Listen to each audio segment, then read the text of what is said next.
SWP मतलब systematic withdrawal plan, सबका favourite retirement plan, लेकिन 90% लोग इसे गलत यूज करते हैं। आज मैं आपको वो सच्चाई बताऊंगा जो कोई नहीं दिखाता। अगर आप रिटायरमेंट प्लान कर रहे हो तो ये वीडियो आपको शॉक कर सकता है। इस वीडियो को एंड तक देखें।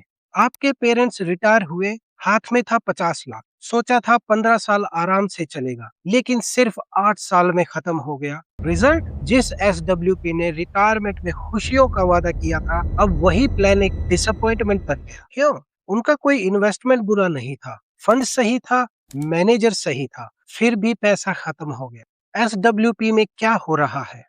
सिंपल भाषा में, आप एक बार म्यूचुअल फंड में लमसम डालो, हर मंथ आपका फंड मैनेजर थोड़े यूनिट्स बेचता है, पैसा आपके बैंक अकाउंट में आता है, बाकी पैसा इन्वेस्टेड रहता है। यानी आप अपने पैसे को थोड़ा थोड़ा निकाल रहे हैं।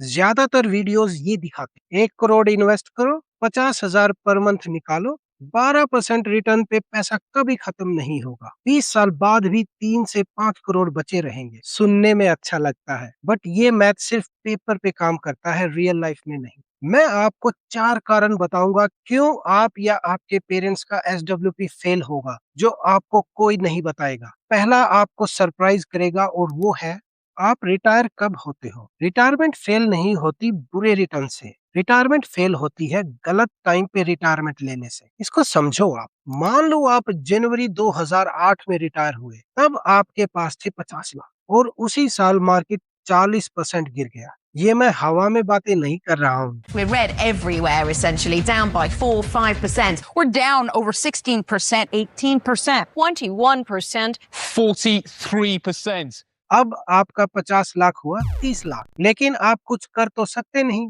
घर का खर्चा तो वही है, हर मंथ पैसा चाहिए। जब मार्केट गिरा हुआ है तो फंड्स यूनिट को सस्ते में बेच रहा है। ये तो बहुत बड़ी प्रॉब्लम है। कैसे? जब मार्केट ने रिकवर किया, आपका फंड छोटा हो चुका था और मार्केट रिकवरी का फायदा इतना मिला नहीं। Very bad timing. एक बुरा साल शुरुआत में और रिटायरमेंट बर्बाद। नंबर 2, आज 50,000 में क्या आता है सोचो। क्योंकि महंगाई रुपए की वैल्यू को खा रही है। पेट्रोल, दवा, सब्जी सब टाइम के साथ महंगा होता है, तो आप उस लाइफस्टाइल को मेंटेन करने के लिए फंड से ज्यादा निकालने लगते हो और कॉर्पस तेजी से खत्म होता है। नंबर 3, लाइफ एक्सपेक्टेंसी, यानी हमारी उम्र बढ़ती जा रही है, लेकिन ज्यादातर गुरुज यहाँ पे 15 या 20 साल का पेपर प्लान बताते हैं, जो आपके पेरेंट जो 60 साल की उम्र में रिटायर हुए उनके लिए ठीक है। सिस्टमैटिक विड्रॉल प्लान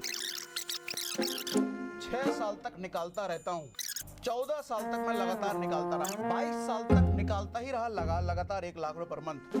30 साल की उम्र पे एक SIP शुरू करते हैं, तो 50 से 70 साल की उम्र तक आपको 2 लाख रुपए पैसिव इनकम मिलेगा। अगर आप 45-50 की उम्र में रिटायर होते हो तो आपको 30 से 35 साल का इनकम चाहिए। रिटायरमेंट के 30 से 35 साल के बाद क्या होगा, इस बात का जवाब कोई नहीं देता। और नंबर 4, सबसे डेंजरस प्रॉब्लम, कौन आपके SWP को बर्बाद कर सकता है? सोचिए एक बार, वो आप खुद हैं। मार्केट गिरा, इमोशंस आपके साथ खेलना शुरू करते हैं। मेरा 50 लाख से 30 लाख रह गया, मैं अपनी रिटायरमेंट को बर्बाद कर रहा हूँ। और लोग सेफ रहने के लिए FD में पैसा डाल देते हैं। लॉस लॉक हो जाता है, रिकवरी का फायदा नहीं मिलता। रिटायरमेंट मैथ से नहीं टूटी, रिटायरमेंट इंसान के डर से टूटी है। SWP गलत नहीं है, लेकिन जिस तरह से ये इंटरनेट पे समझाया जाता है वो आधा ज्ञान है, और ये अधूरा ज्ञान आपकी रिटायरमेंट डिस्ट्रॉय कर सकता है। कमेंट करके बताइए आपके क्या थॉट्स हैं SWP के बारे में। पार्ट 2 में मैं दिखाऊंगा 2008 के रिटायरी ने 1 करोड़ से क्या खोया और 2014 के रिटायरी ने उसी स्ट्रेटेजी से क्या कमाया। Same strategy, same fund, completely अलग रिजल्ट। उस वीडियो के बाद आप अपनी रिटायरमेंट स्ट्रेटेजी तुरंत चेंज करेंगे, और मैं ये भी बताऊंगा स्मार्ट रिटायरी एक्चुअली क्या करते हैं। वो पार्ट 2 मिस मत करना। जय भारत।